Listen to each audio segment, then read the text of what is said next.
नमस्कार, मैं अनुपम। आज हमने पिछले वीडियो में क्या देखा था, जो शब्दों का वर्गीकरण था उसको हमने अर्थ के आधार पर विभाजित किया था। तो अर्थ के आधार पर हमारा था पहला सार्थक शब्द और दूसरा निरर्थक। ठीक है, तो सार्थक में हमारा एकार्थक था, अनेकार्थक था, समानार्थक था और विपरीतार्थक था।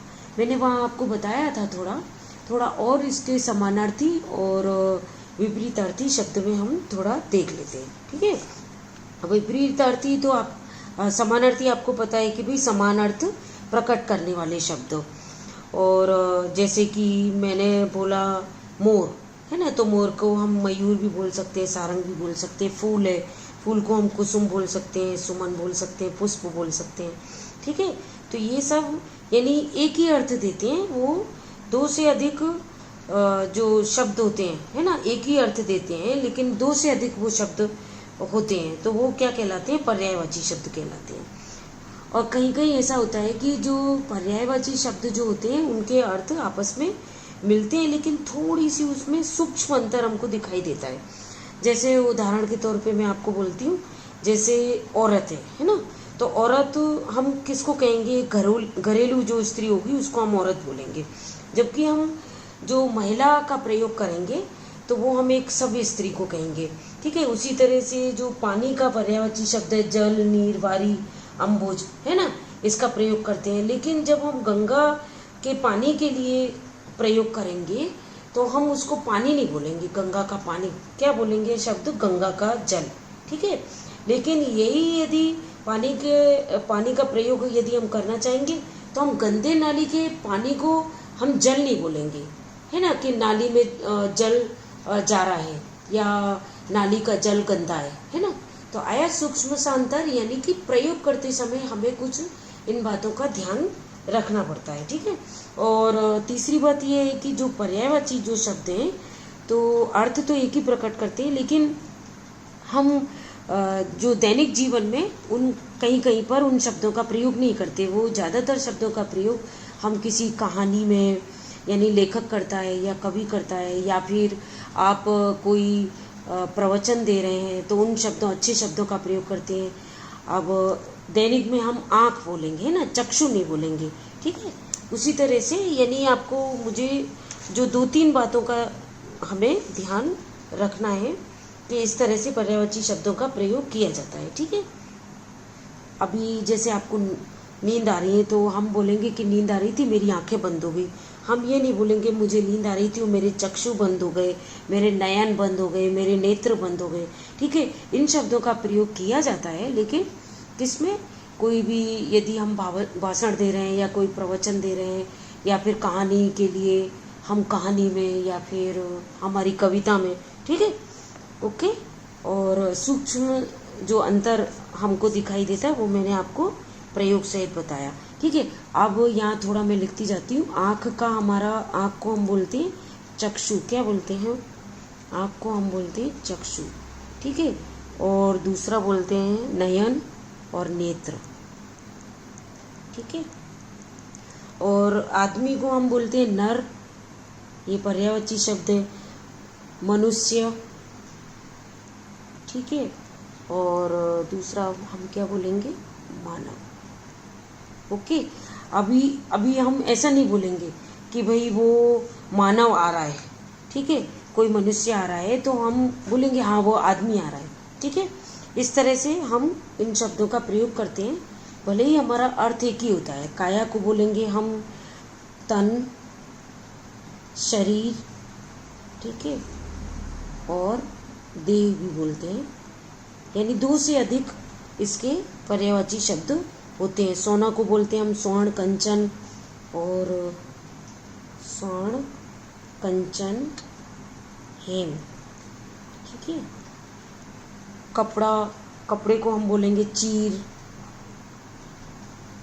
और वस्त्र, पट भी बोलते हैं।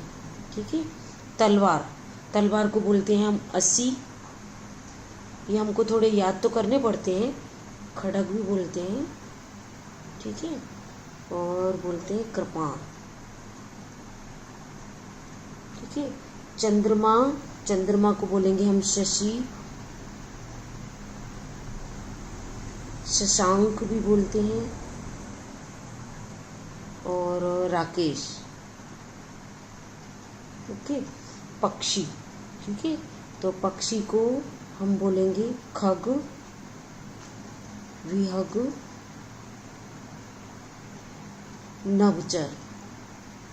अभी आपने देखा होगा हम पक्षी शब्द का प्रयोग करेंगे, हम बोलेंगे कि पेड़ पर खग बैठा है, विहग बैठा है ना। हाँ, कविता वगैरह में डाल डाल पर बैठ विहग कुछ नए स्वरों में गाते हैं, है ना, वहाँ विहग का प्रयोग किया गया।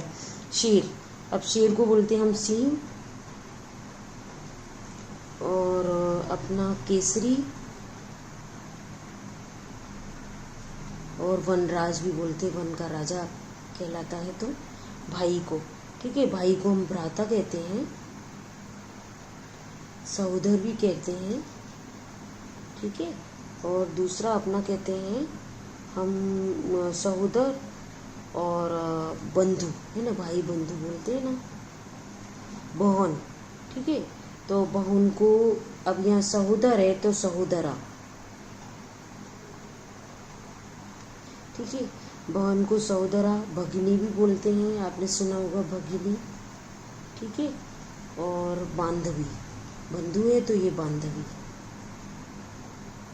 ओके, इस तरह से हम 2-3 बातों का हमें पर्यायवाची शब्द को याद तो करने ही है, लेकिन इन बातों का हमको ध्यान रखना है कि भाई कहाँ पर किन शब्दों का प्रयोग किया जाता है। अब हम आते हैं विपरीतार्थक शब्द, ठीक है, तो विपरीतार्थक यानी विपरीत अर्थ देने वाले जो शब्द होते हैं वो क्या कहलाते हैं, विपरीतार्थक शब्द कहलाते हैं। इनमें हमें 2-3 बातों का ध्यान रखना है कि जो तत्सम शब्द होते हैं उनका हम विपरीत अर्थ यानी विलोम शब्द बनाने के लिए क्या करेंगे, विलोम तत्सम शब्द का ही प्रयोग करेंगे, वहाँ तद्भव नहीं करेंगे, ठीक है।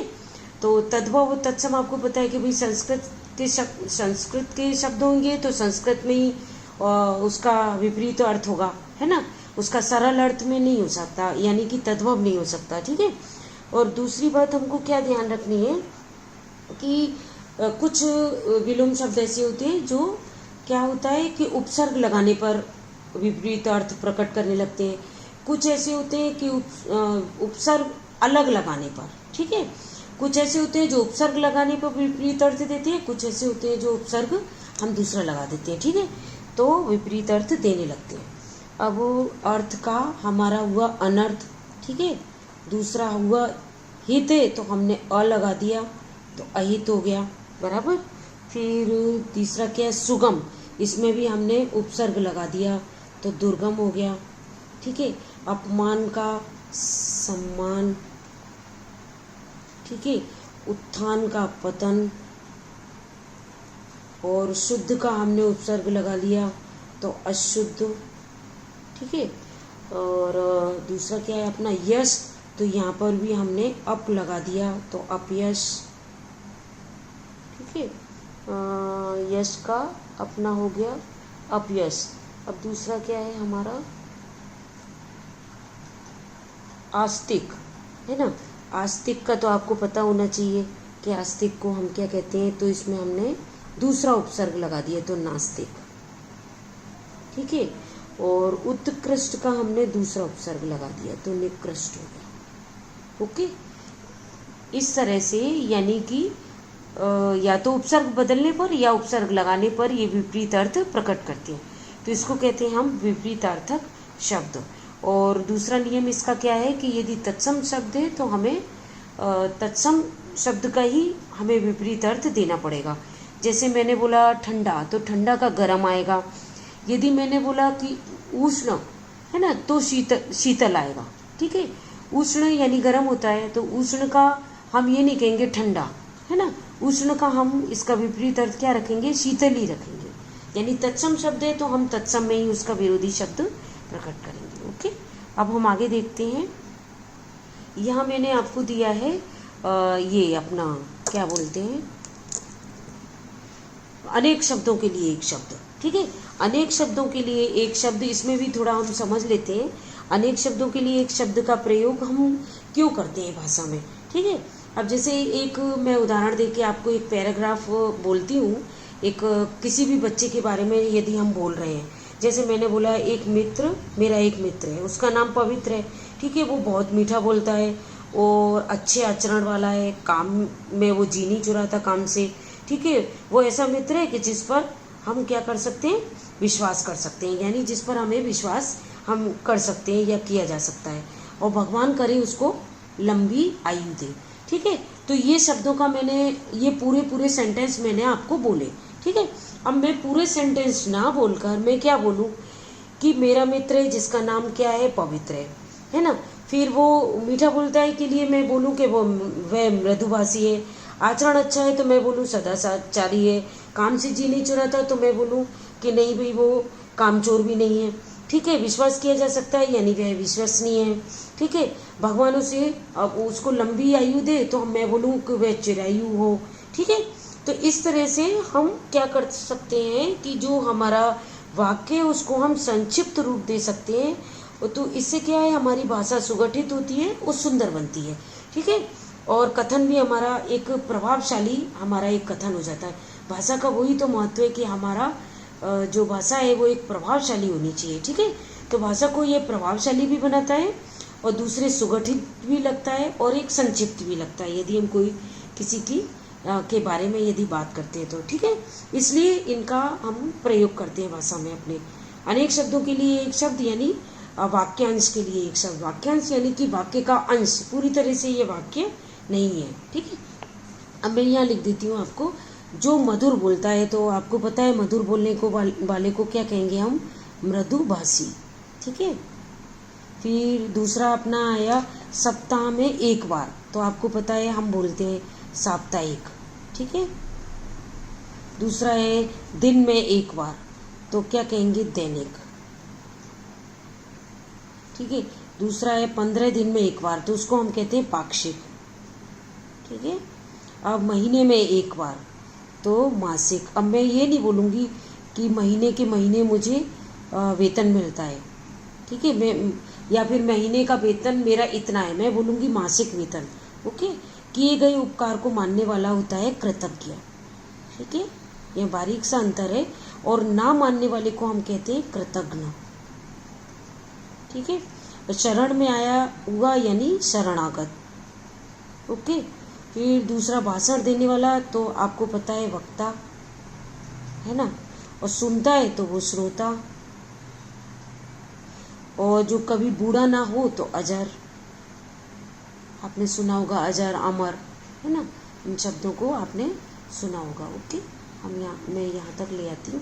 फिर दूसरा क्या है, हाँ, जिसे जो कभी बूढ़ा ना हो, जहाँ जाना कठिन हो तो दुर्गम,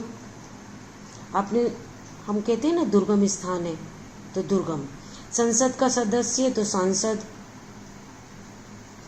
जिसे छूना वर्जित हो अस्पृश्य, ये भी आपने सुना होगा, है ना। और दूसरा क्या है, जिसका उल्लंघन ना किया जा सके, है ना, जिसकी बात का तो हम बोलेंगे अनुल्लंघनीय, है ना, उल्लंघन ना किया जा सके। फिर सब कुछ जानने वाला तो सर्वज्ञ, सब कुछ जानने वाला और अपने आप में मग्न रहने वाला अंतर्मुखी, ठीक है। फिर पीछे चलने वाला तो अनुचर, ठीक है। साथ चलने वाला उसको कहेंगे हम सहचर।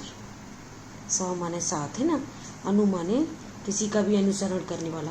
और रात्रि में घूमने वाला तो निशाचर, निशा में चलने वाला निशाचर, रात्रिचर भी बोल सकते हैं, और रात्रिचर, ठीक है। संसार से संबंधित तो लौकिक, या बोलेंगे हम सांसारिक, ठीक है। फिर जिसकी बुद्धि बहुत तेज हो तो कुशाग्र बुद्धि,